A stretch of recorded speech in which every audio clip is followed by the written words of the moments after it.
Akira Toriyama, the creator of the best-selling manga series of all time, Dragon Ball, amongst many other iconic characters, has died, and I wanted to do just a quick video talking about why he matters and why, even if you didn't know his name, you almost certainly knew his work. So let's get into it.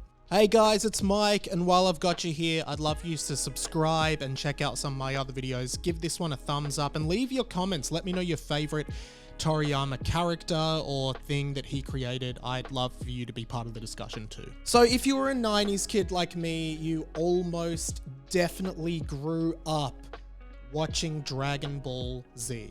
Dragon Ball Z is one of the most iconic shows of the 90s, of my childhood, and it was all created by Akira Toriyama, who was a creator, visionary, illustrator who created the Dragon Ball manga. And this guy was the designer of some super iconic anime and manga characters, you know, like Goku, Krillin, Piccolo, Master Roshi. All of these characters came from the mind of Toriyama. And maybe that doesn't sound like a big thing, but it is really easy to understate the influence that those characters and Toriyama's art style had on the future of this industry. Because Dragon Ball Z, to me personally, has got to be one of the first kind of major exports of anime into the West.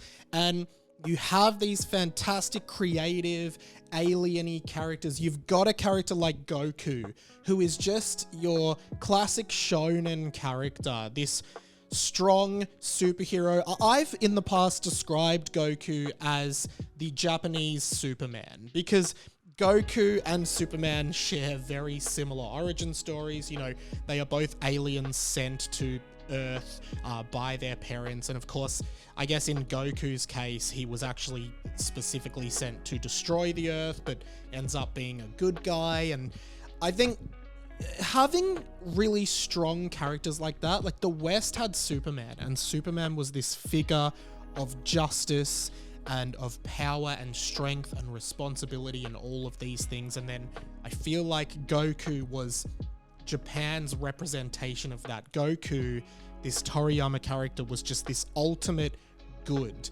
this ultimate form of justice and having power, but using it for the right reasons. And of course, there are other characters in the Dragon Ball franchise that are more complex than that. Like, you've got Piccolo, you've got Vegeta, you've got all of these characters, and they interact, and this world of like these super powered aliens. Like, it kind of sounds cliche now, but I feel like we overlook how groundbreaking Toriyama was to create this world, to create these characters, to create all of these things, right?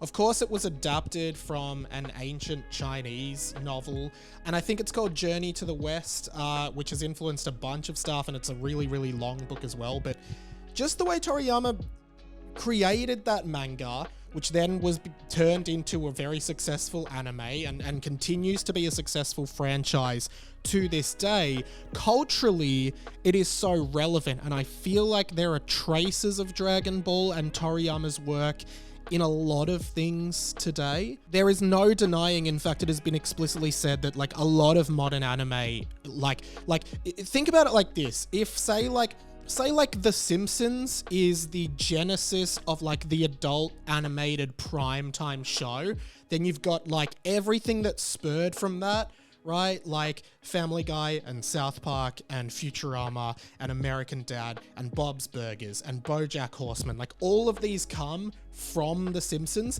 the same way like a lot of these shows now, whether it be, you know, Naruto, One Piece, One Punch Man, Chainsaw Man, like a lot of these things, they have a very clear and distinct kind of nod to Dragon Ball, and the creators have explicitly stated that they were inspired by Dragon Ball. I feel like Japanese culture in the West, right? In terms of Japanese exports, of course you've got something like Pokemon, and that surely is the biggest of them all.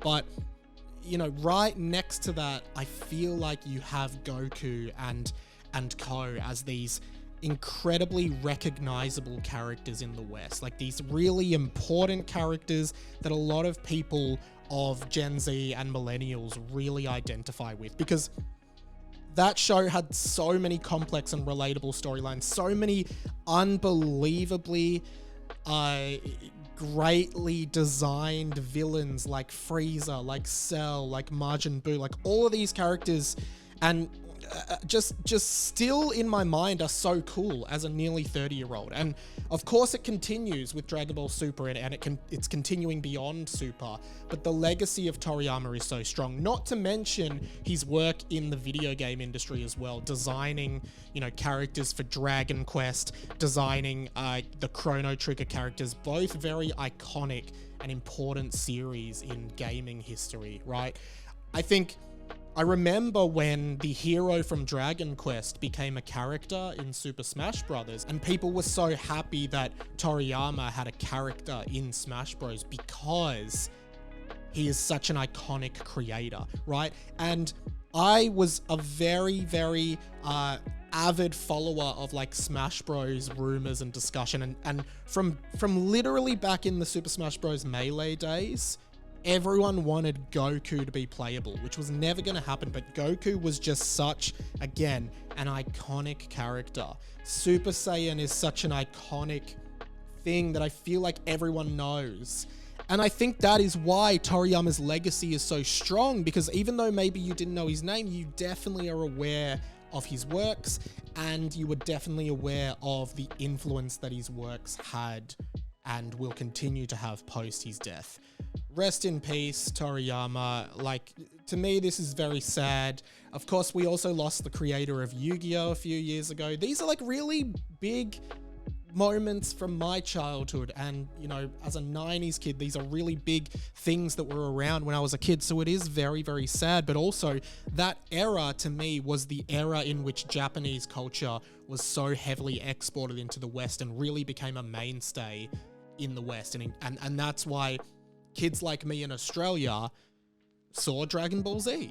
And, you know, before that, like the manga and anime industry is so big in Japan, but we might not have seen it if it weren't for things like Dragon Ball Z and Toriyama's work. So those are just my quick thoughts. Thank you so much for watching. Hey, subscribe to my channel. I do a bunch of content on pop culture, gaming, movies, TV, and the rest. So if you're into that, you'll definitely like some of my other videos, and I'd love your support as well. You can support me on Patreon, patreon.com/RadioMike, and you can check out my podcast. It is all in the description to this YouTube video, so please check out some other stuff. Comment, thumbs up, subscribe, and I'll see you in another video. My name is Radio Mike, and I'll see you later.